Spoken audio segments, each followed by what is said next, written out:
looks at me and he goes, whose jersey even is that? And he knows that I'm like the big Clippers fan. And I'm like, come on, man. Say this, say go DJ. My DJ. Say go DJ. It's your girl Victoria Victron Lady VV12. You're here at V Sports. We have season 2 of Jersey Talk. I'm so excited. Today we have Aaron Williams with us. Thanks, Aaron. How's it going? It's going. Well, it's going. Yeah. Day at a time. There it is. Yep. Cool. Well, if you don't know, Aaron is an awesome journalist. He covers hip hop. He's an editor at Up Rocks, and he also works with the Drew League, and he's an anime and comic book fan. He has so many great interests. But Aaron, how did you get into sports in the first place? How did I get into sports in the first place? That's a great question. Well, I would say I got into it just like anybody gets into it, through family. My dad was a pretty big basketball guy. He tells me that he used to take me with him to his pickup games. And of course, when I was little, I didn't have any interest. I didn't know what was going on. And he kind of gave up on me. But we still would watch the Lakers. And I was very much convinced that Magic Johnson was actually a wizard. Well, no, sorcerer. He didn't wear a hat. Oh, okay. There's a difference. And when he announced that he was sick and was retiring from the game of basketball, was I think the first time like I was aware of, his humanity, pop culture things, Oh, okay. things outside of my tiny little childhood world. And it also drove me into the worst decision I ever made in my life, which was the decision to become a Clippers fan. I know. He's a Clippers fan, you guys. I could not stand watching the Lakers anymore without Magic Johnson. They just didn't feel like the Lakers to me. I realized somehow that there was another team in Los Angeles called the Clippers. Someone made it known to me that the Clippers had migrated to Los Angeles from San Diego, much as my own mother had. And so I think the little 8-year-old brain thought there was some poetry in there. And 93, I think, was the first time they'd made the playoffs in Los Angeles. And so in my 8-year-old reasoning, I felt like this was a pretty good decision. They're from Los Angeles. They came from San Diego. They seem to be pretty good. I'm going to watch. Also, cool uniforms. I like them. They seem cool. They tricked me. Ron Harper, you owe me 20 years worth of tickets and hot dogs, and you tricked me, fam. I don't appreciate that at all. Scandalous. Terrible. Terrible. Oh man. Has it been more encouraging lately with like Kawhi and or are you still just like not sold? I'm gonna be honest. I think this might be the year that I am the least in on the Clippers because of the build up of the team. The bubble loss was just extremely deflating. And I realized that I kind of wasn't having fun anymore. Like when they're bad and losing, you can find little things to be bright about. You can be like, oh, hey, nobody got injured. Oh, hey, it was a fun game. Oh, they gave them a fight. And lighthearted and yeah. And even through like the Chris Paul, Blake Griffin years, there was always this sense of like, well, Chris Paul's this veteran and Blake Griffin's the young, exciting talent, and at least we're not bad anymore. But when you sell out half the team, as you know it, to bring in a quote unquote superstar who, basically vanishes in the right when you need him the most, it is a lot less. There's a lot less like positivity to be found in the losses. It's like you didn't get beat, you lost, you threw the game away, and so. Yeah, I've been peeking my head out, just looking to see what the score is, or checking in at the fourth quarter. Things seem to be going well, but I just can't shake that existential Clipper dread of like blew You a 3 don't one want lead in the to. playoffs 3 times. Yeah, you like don't want to get Doc, your I mean, hopes Doc up. Rivers is gone, so maybe not, but there's no telling. Yeah, your mom being from San Diego, do you have any teams or like connections down there still, or not really? No, everyone from San Diego is a dirty, dirty sellout. All my cousins root for the Lakers, Oh, which yeah. I find they all pick on me, and I find Oh, that very disturbing behavior on behalf of all of the members of the Watkins tribe down there in San Diego, California. You people, you should be ashamed of yourself. We live in a post-regional, post-geographic world. We have the internet now. It's like right? I think that was a big part of why you became a fan of your city's team because it was the only game that you could regularly catch, and now they have all Mm, these platforms where you can watch whatever you want, whenever you want, and so it's kind of broken down that wall of like, okay, you're stuck rooting for whatever city you live in. You get to mm-hmm. root for, a player or I don't know, maybe you just like the jerseys. Right? Yeah. you Maybe you just just the happened to jerseys tune are into cool. Indiana one day and you saw the Indiana Fever with the Stranger Things jerseys they just Oh, came out with the yeah. WNBA. Those Those were are those are hard. cool jerseys. Those were cool. Which ones were your favorite that dropped?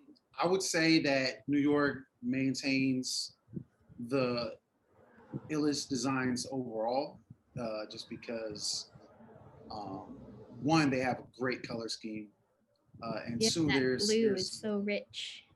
there's a unity. It's the Statue of Liberty like copper, like what was it, cobalt coated copper or whatever, I don't know, Mm-hmm. but it's Mm-hmm. like and then there's like this unity of concept throughout all of their jerseys where like some of the jerseys for the other teams like they'll have one really good one and then one will be like questionable, Mm-hmm. whereas New York is just straight through all the jerseys are heat. Very streamlined. Yeah, Yeah. that was cool to see. And I like how each team has like their three looks. That's cool that Yes. Yes. WNBA is getting those options this year. So I'm I'm like happy, but also mad, but also happy that like the WNBA jerseys are better than NBA jerseys this year. Because like, yeah, the women deserve more attention. They deserve more resources. They deserve more credit.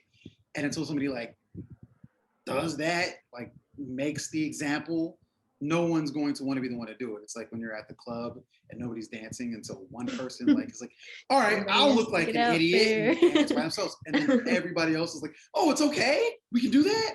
It's kind of like that. It's like Nike has to kind of get the ball Get the rolling, and then ball. the other Mm. sponsors and groups will see, oh, okay, they actually did make money. We can actually support this thing now. Honestly, a lot of those women are very marketable, very personable.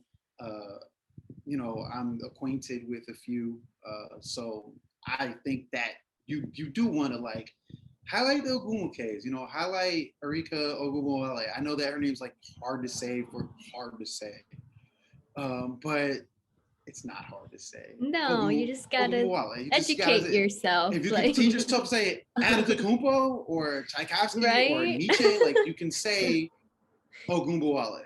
You know what I'm saying? Yeah. We're just Or lazy and yeah, ignorant. yeah. And Don't make that excuse. Like, oh, their names are too hard to say. The Nigerian names. All right, you can say everybody else's name. You can say, Kristaps Porzingis. You can right? make the effort, man. Make the Vujicic. effort. Right. What's a Luka Doncic, man? There are a lot of syllables and extra The little sounds in that I don't squiggly see thing. on the back of the jersey, man. Well, yeah, we can get started. Here we go. I got you have to support the home team. You have to support your, and of course, this one. People made fun of the black letter print. They're like, oh, the LA gangbang print, but it's really ingrained into Los Angeles culture, that black letter uh, print style. Something that you can see at the SWAT meet or something you can see in car club culture. It really is something that is reflective of over 100 years of Los Angeles history. Um, and so it really does feel like Los Angeles when you see that. And I know that they kind of let us down last year wearing those jerseys, but it was somewhat of a really like a watershed moment to see authentic LA culture uh, put on that platform and allowed to shine in front of the world where people might think of LA as like just Hollywood or the beaches, the lights and the cameras and the action. And then there's real Los Angeles. And then, of course, these two, I'm going to pull them out both at the same time because these two are for the same player. Um, that's Lou Williams, Sweet Lou, six It's God, sad six he's man. it's sad he left. I was I, so I have to, sad. I have to hang these up forever because no more Lou Williams, no more Sweet Lou. He's, Lou was, I think, sort of a quintessential LA baller, even though he wasn't really from here. He was from here. Like you would see him just turn up in the hood and be out places and be real humble, real approachable. Um, I saw him at the Drew, or I would see him at Venice Beach, and it was just chat. Like he was the guy. He was a cool guy. He was a laid back guy. The swag he plays with is very of Los Angeles. That's a very LA way to hoop. There are two kinds of LA hoopers. There are the LA like cool hoopers and the LA like gutter hoopers. And he's got that swagger to him. He's got that cool guy um, element. And then of course Williams. Um, I don't know. Gotta do it. I'll root for anybody named Aaron or Williams. So, like, are you an Aaron Judge fan? Football player. Oh, No. he's a baseball player. He's a Baseball player. Yankees. I It's tell you okay. right now, No. baseball is not my game, man. It's just the first Aaron that came to mind, and I was like, I was looking at Aaron Gordon. okay, that would make more sense. Yep. Yeah, I do have beef with Aaron Aflalo though. Oh, yeah. No, Well, he. I'm kidding. I don't have beef with Aaron Aflalo. I had a friend who knew him, and she would kind of hang him over my head a little bit. Oh, I know two guys from Compton named Aaron, and one of them made it to the NBA. You know what? Shut up. That doesn't mean anything. I know you've worked with the Drew League too. We had Horace Wormerly, Gingerbread Man on. He was super fun to chat with. Antarctica was the only continent you didn't touch? Yeah, man, they don't have any basketball up there. And I wasn't trying to go play against any Penguins. Truly. I feel like that's such an integral part of like LA basketball and LA culture that like what have you seen being a part of that and how has it informed you as a sports fan? I'll put it this way. If you look at the last, I want to say decade worth of MVPs in the NBA, they've mostly played together. Aside from Russell Westbrook. Mm-hmm. Who I don't know what it is. Here, he's not coming down there. Give it up, people. He's not coming. We've been asking him for 20 years. We've been asking. He's not coming. Oh. He doesn't want to play at the Drew League, man. But yeah, the Drew League, being there, learning about the mentality of an athlete and how many different avenues professional basketball can actually lead you down. It doesn't necessarily need to be the NBA. There are a lot of ways that people professionally play basketball. Basketball is a lot more political than people think. It's more of a regular job than people think. Sometimes you just don't get the job because you gave a bad interview. Sometimes you don't get the job because you don't know the right trainer or the right front office person. Or you didn't go to the right school. So I've learned a lot of the ins and outs of basketball and just hanging around with athletes, how interesting and varied they are as personalities. Some of those guys are really into anime, which I never would have expected growing up because I didn't spend my time with that growing up, and I thought I was all alone watching Dragon Ball by myself. And turns out they was doing the same thing I would have been doing. They just was doing it after practice, and I was just doing it, after whatever nerdy thing that I did. So finding out, what these guys' ambitions are outside of hoops, they let their guard down so much more at the Drew League because it is, for the community, and it's not for the money and for the lights and the glitz and the glam. It's really just for the pride and for the heart of it. So the love of basketball is really real there. And you can get embarrassed. It's entirely possible for a guy who made the NBA to come down there, talk trash of the wrong street baller, and get cooked like bad. Like, and now that it's kind of a international phenomenon, that has real, implications for the world outside of just LA basketball. Because the memes are relentless, ruthless, and they never go away. Right. Once it's out there, it's out there. Once it gets out there, it's out there. And then, of course, I've got this Chris Paul Christmas game jersey from Adidas. Really did a great job with the Christmas jerseys. I will give them that. I feel like we should forgive them for the sleeves, if only because they gave us awesome Christmas jerseys year after year after year. Chris Paul, of course, being one of the engines of the Clippers reinvention, and being part of the iconic duo that made up Lob City. Incidentally, my mom had bought this for me and my little brother, and he got the Blake Griffin jersey. Aww. And because we're slightly different sizes, I can't wear his and he can't wear mine. And then, of course, interestingly enough, I think one of the only other normal Clippers jerseys that I have is this DeAndre Jordan away jersey from the first year that Nike was doing the jerseys. This one has a great story behind it. I wore it to a book signing.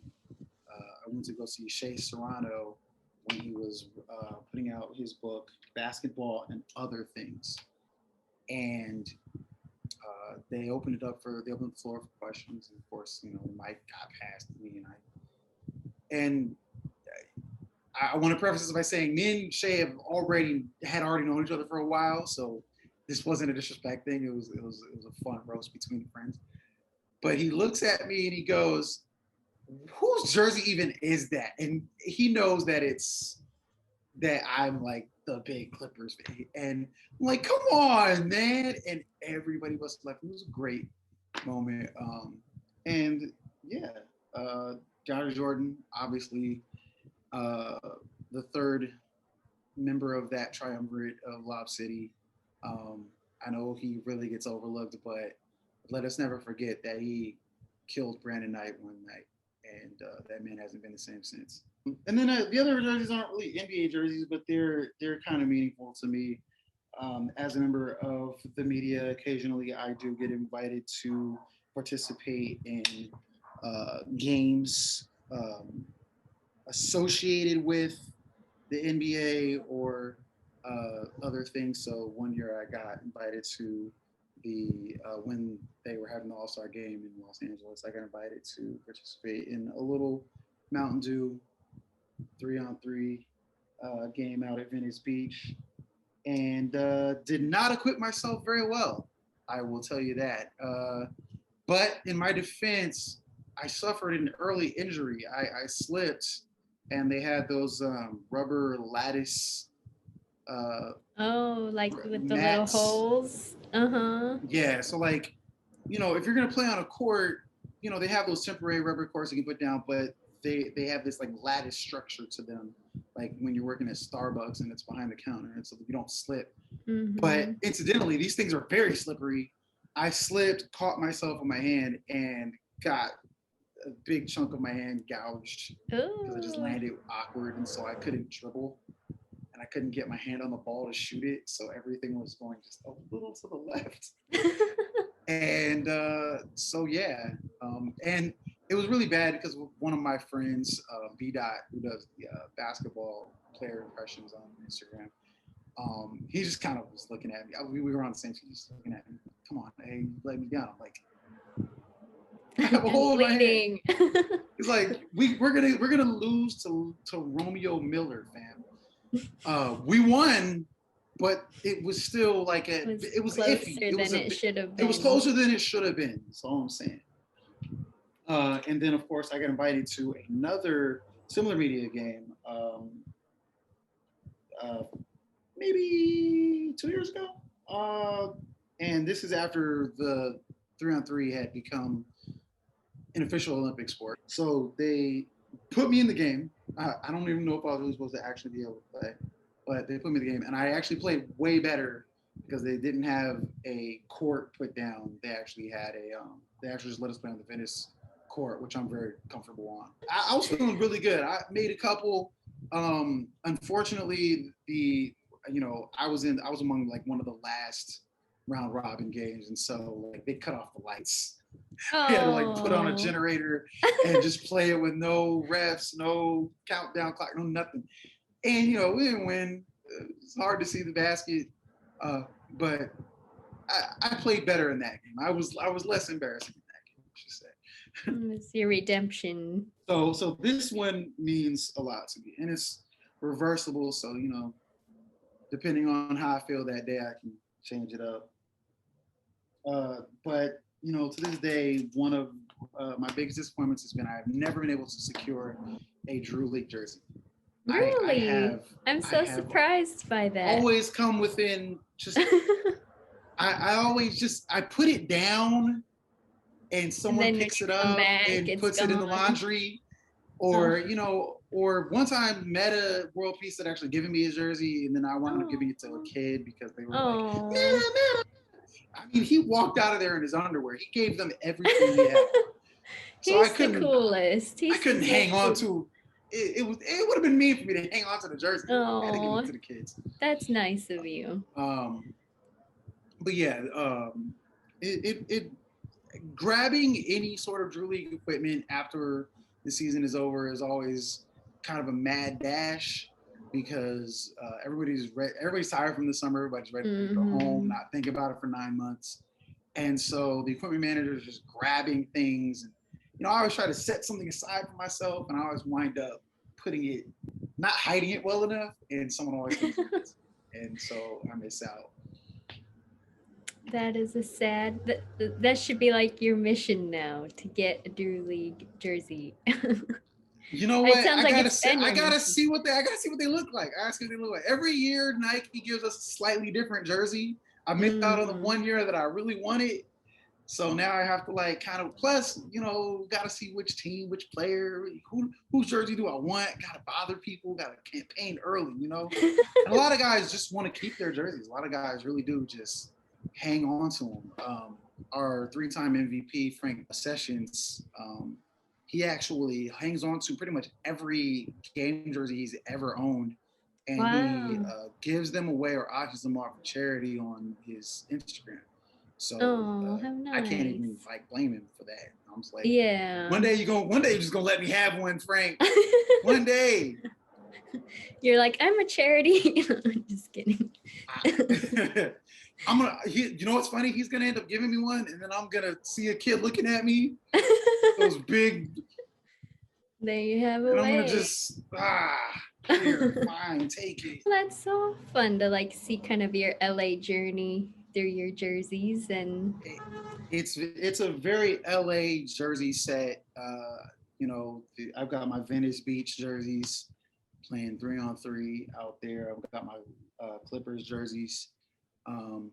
I definitely have always kind of wanted to add to my jersey collection, but sometimes the one that I want isn't available, or that eBay price jumps at the last second. I'm not gonna outbid nobody for that Lamar Odom. Well, is there anything else that you wanted to share or talk about before we head out? Oh man. I guess if anything, I would just like to share, some encouragement to the people. You know, I know it's been a rough year. I know it's been hard. But keep your head up. We get through things. Um, your only real duty is to be good to yourself and to others. To treat your friends and family and your neighbors and even strangers on the street like someone like you would want someone to treat you. Uh, that includes, people of color, Asian people. Um, that includes, uh, people who are gay, lesbian, trans. That includes people of different faiths.